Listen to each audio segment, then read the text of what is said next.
selamat pagi anak-anak. Apa kabarnya? Semoga tetap selalu dalam keadaan sehat.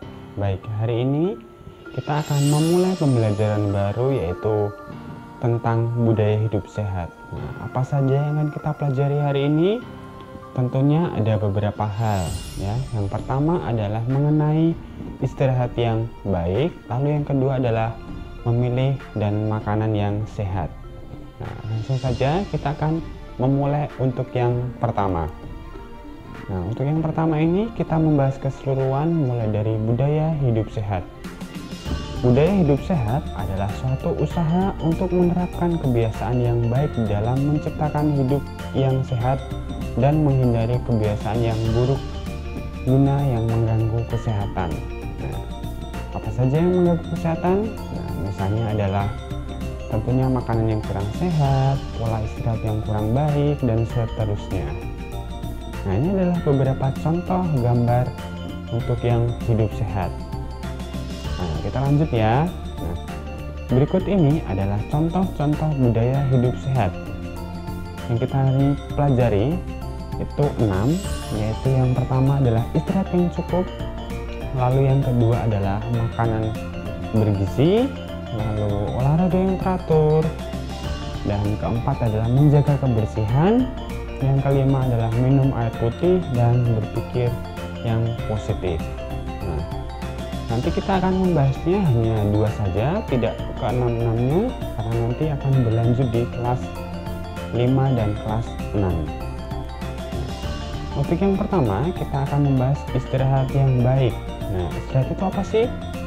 Istirahat adalah suatu keadaan tubuh rileks untuk melepaskan kelelahan selama beraktivitas. Nah, tentunya beberapa kalian aktivitas di rumah juga cukup banyak ya, mulai dari belajar, lalu mempraktikkan beberapa tugas, dan membersihkan rumah, dan seterusnya. Nah, istirahat terdapat beberapa macam. Yang pertama bisa mengobrol santai dengan teman, lalu bisa menonton, bisa film, bisa televisi, lalu yang terakhir adalah tidur.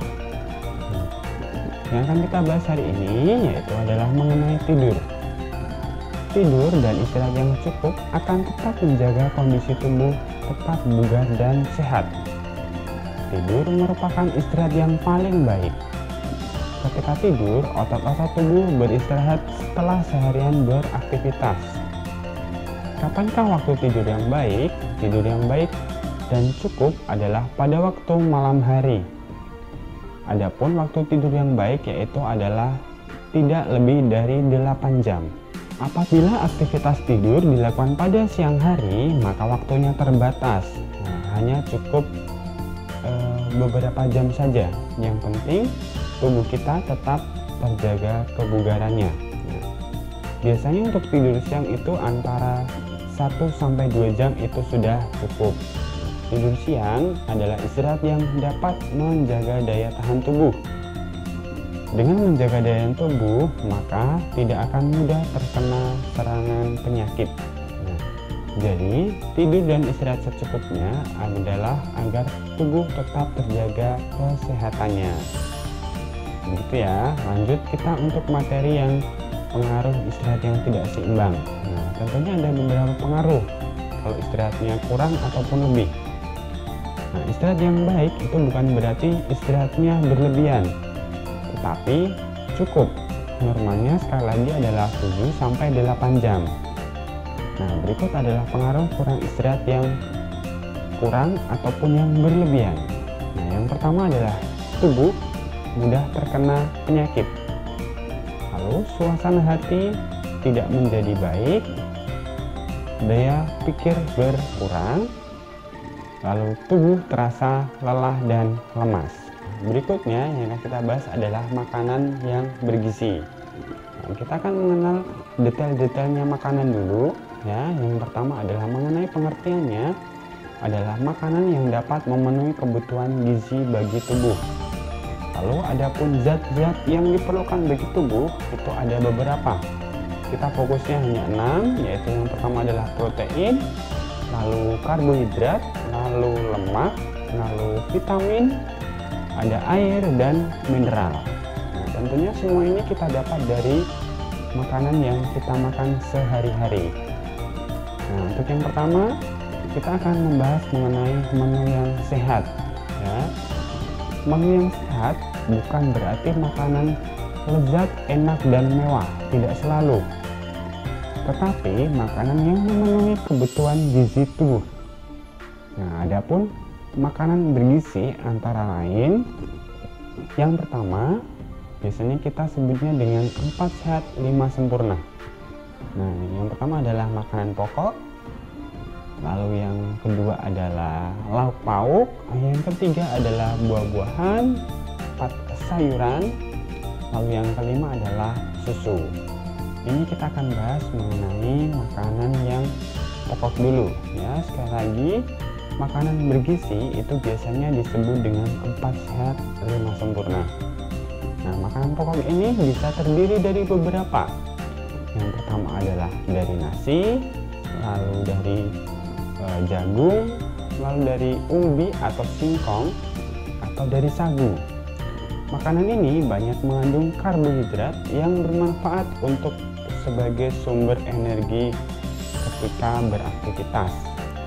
Nah, lalu yang berikutnya adalah yang mengenai lauk pauk. Lauk pauk adalah makanan yang disajikan bersama dengan makanan pokok. Umumnya mengandung protein, baik hewani atau yang nabati. Nah, kalau yang protein hewani itu berasal dari hewan, kalau yang nabati itu berasal dari tumbuhan. Nah, contohnya yang pertama adalah daging, ikan, ayam, telur, tahu, dan tempe. Nah, itu yang berasal dari tanaman adalah tahu dan tempe. Ya, berikutnya adalah mengenai sayuran. Nah, sayuran itu berasal dari tumbuhan, tentunya banyak mengandung serat, vitamin, dan mineral yang bermanfaat untuk menjaga berat badan ideal dan sebagai sumber serat bagi tubuh. Ada beberapa macam. Yang pertama bisa dari tomat, wortel, brokoli, terong, labu, ada bawang, ada kol, paprika, dan ada bayam. Tentunya masih banyak lagi yang tidak bisa Pak Bekti sebutkan di sini. Untuk yang selanjutnya adalah mengenai buah-buahan. Nah, buah-buahan di sini adalah manfaatnya untuk menjaga kesehatan tubuh. Itu sangat beragam ya tentunya. Selain juga memelihara kesehatan, kandungan nutrisi pada buah itu bermanfaat untuk melindungi tubuh dari penyakit, bahkan dapat membantu proses penyembuhan penyakit. Nah, contoh buah yang di sini yang ada adalah yang biasa kita temukan sehari-hari. Ada semangka, apel, jeruk, kiwi, pome, anggur, melon, pisang, dan nanas.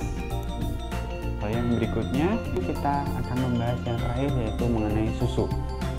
Susu merupakan faktor pelengkap dan penyempurna dalam makanan dasar 4 sehat 5 sempurna. Susu merupakan suatu minuman pelengkap yang sebenarnya tidak wajib untuk dikonsumsi.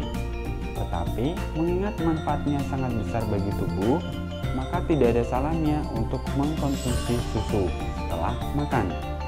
Nah, susu ada beberapa jenis. Yang pertama mulai dari susu sapi, lalu susu domba, ada susu onta, susu yang tidak berasal dari hewan atau dari susu kedelai. Nah, berikutnya kita akan masuk untuk yang manfaat. Nah, untuk yang manfaat pertama tentunya adalah membuat tubuh menjadi lebih sehat, lalu pertumbuhan badan ideal, meningkatkan daya ingat dan daya pikir, lalu meningkatkan sistem kekebalan tubuh, dan mengurangi risiko penyakit. Nah, itu adalah beberapa manfaat untuk makanan bergizi. Terima kasih sudah mengikuti pembelajaran hari ini. Sampai jumpa di lain waktu. Tetap selalu jaga kesehatan dan tetap rajin berolahraga meski kita di rumah. Salam Tarakanita, satu hati, satu semangat. Tarakanita, yes.